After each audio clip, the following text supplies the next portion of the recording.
Chapter 5. When it's morning time outside, the doorbell sounds again. Intruders! Watch out! I bark, rushing over. A vicious dog is on patrol. Despite the very obvious risk of danger, Fetchman opens the door.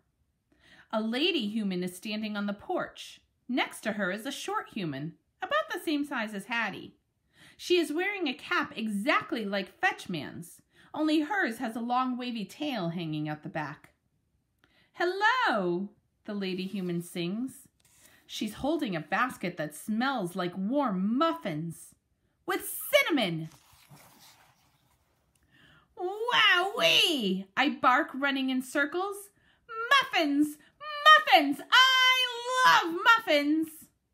Muffin Lady laughs a friendly laugh and talks for a bit. Neighbor, I hear her say. Food Lady hurries over, full of happy chatter. I hear her say, neighbor, too. She welcomes them inside. I jump on their legs, sniffing furiously. The short human smells amazing, like bubble gum and Fetchman's fat leather glove and dogs. Golden Retriever and another breed I can't quite identify. Muffin Lady smells even more strongly of dogs. Familiar dogs. Food Lady is smiling at Muffin Lady like she's her best friend. Did I mention she's carrying a basket of muffins? And they smell so warm and cinnamony. I leap higher and higher, my paw batting her knee. Muffin Lady startles, but sadly not even one muffin spills out of the basket. Fenway! Fetchman scolds. He turns to Muffin Lady, shrugging sheepishly. Puppy, I hear him say. Muffin Lady laughs again and says, rambunctious. That must mean she likes me, because she stoops down and scratches behind my ears. My humans are wincing in horror. What do they have against a dog making new friends? Food Lady snatches the basket and wraps it in her arms like she's trying to protect it. Fetchman rushes to the stairs and calls for Hattie. Why didn't I think of that? Hattie! Hattie! I race over. Great news! Muffins! Hattie arrives and steps into the lounging place. I trot along behind her, my tail swishing wildly. Fetchman puts his hand on her shoulder. Hattie, he announces. Muffin Lady grins and taps the cap of the other short human. Angel, she says. Angel glances at Hattie. She mutters something like a greeting, then her gaze drops to her feet. Hattie edges closer, smiling and hopeful. But when Angel does not look up, Hattie smells disappointed. Next thing I know, Food Lady herds everyone down the perfect running surface and into the eating place. Except me. I slump down on the carpet outside the doorway. The humans gather around the table. Pretty soon they're all chattering, having a good time, and munching on those muffins. The warm scent of cinnamon taunts my nostrils. My eyes spot lovely crumbles near Hattie's feet. My belly aches. I'm hungry too, you know, I whine, looking at them with sad eyes. And I sure do love muffins. Muffin Lady and Angel glance over with puzzled faces, like they've never seen a starving dog before. Hattie grabs a muffin and starts to get up.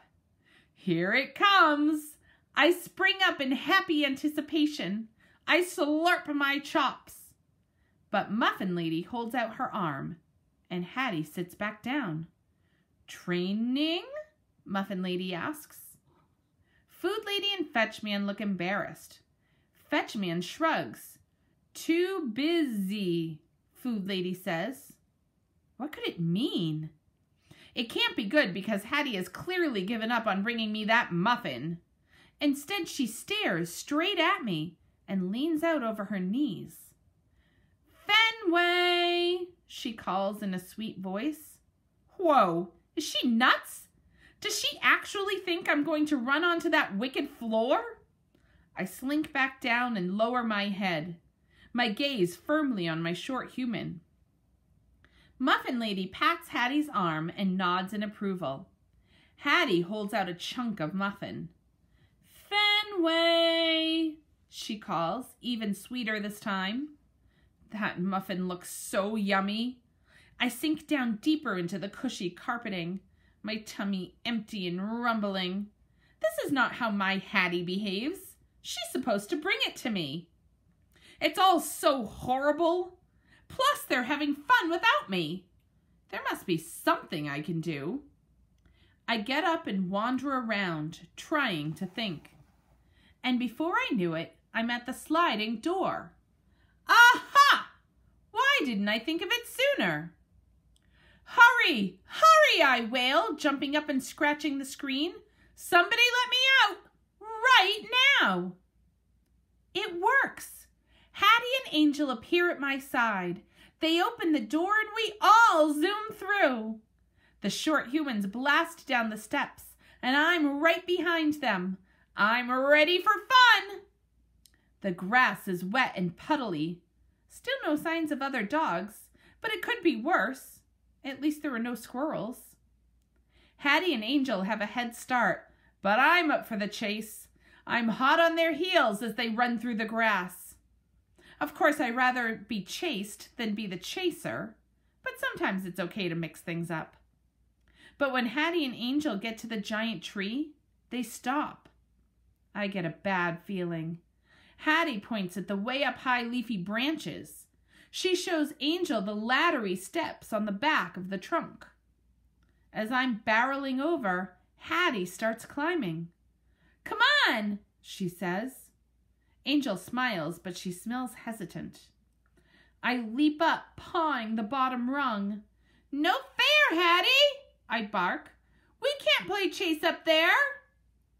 "Come on," Hattie says again from halfway up the trunk. She's obviously heading for that squirrel house again. I collapse into the soggy grass with a groan. Angel sighs, then begins climbing up after Hattie. I'm still watching long after the short humans disappear into the leafy leaves. I'm about to go sniff around some more, but then my ears perk to wonderful jingly sounds. Hooray! Hooray! Dogs are coming! I get up and trot over to the fence. Through the slats, I see two of them romping around in the dog park next door. Hey! Hello! I call. The dogs stop mid-romp and gallop over. "Fenway?" says the white one in her lovely voice. "I told you he'd be back," said the golden. Sure enough, it's those same two ladies. Are they the only two visitors to that dog park? And why don't they come to this one? Great memory, I say. So, have you two been coming here for always? They exchange glances, then look back at me. What do you mean? We live here, Goldie says. I cock my head. You live in a dog park?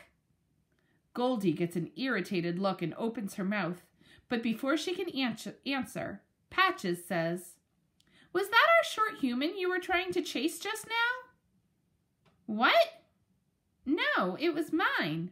Hattie, remember? Oh, we remember, Goldie says with a growl. How did you say it? Super best friends? You do everything together, isn't that right? Patches rolls her eyes at Goldie, then turns back to me. I meant Angel. Wow, is she your short human? No wonder she smelled like golden retriever and whatever kind of dog Patches is. Well, she used to be, Goldie says. I looked at her sideways. Isn't she still? Technically, yes, but things change. Patches lowers her head. In the beginning, she was fun, a lot like your Hattie. We'd walk to the river and play fetch. I believe it was the pond and we played frisbee, Goldie corrects. Fact is, Patches says with a faraway gleam in her eye, she used to be great. I thought she would always stay that way. Goldie scowls. I knew it wouldn't last. As I recall, you were awfully fond of her, Patches says. We both were. She had a lot of potential, like most short humans, Goldie says. It's so tragic, Patches says. Short humans never stay interested in anything for very long. Sad but true, Goldie huffs. They go from one thing to another without even looking back. Nowadays, she acts like we're not even here, Patches says, a little yelp in her voice. Goldie paws the ground. She's totally forgotten about the good times we used to have. Gee, that's such a bummer for you, I say. But not all short humans are like that. Hattie's different. Goldie snorts. Are you sure about that? You don't know her. She's completely devoted to me, I insist. She's the best short human ever. Maybe that's how it was before, Goldie says, drawing out that last word. But it doesn't look that way now. What are you talking about? I say. But when I gaze up into the giant tree, I have my answer. Hattie's smiling face is poking out of the squirrel house window. Without me. And a massive boulder crushes my heart.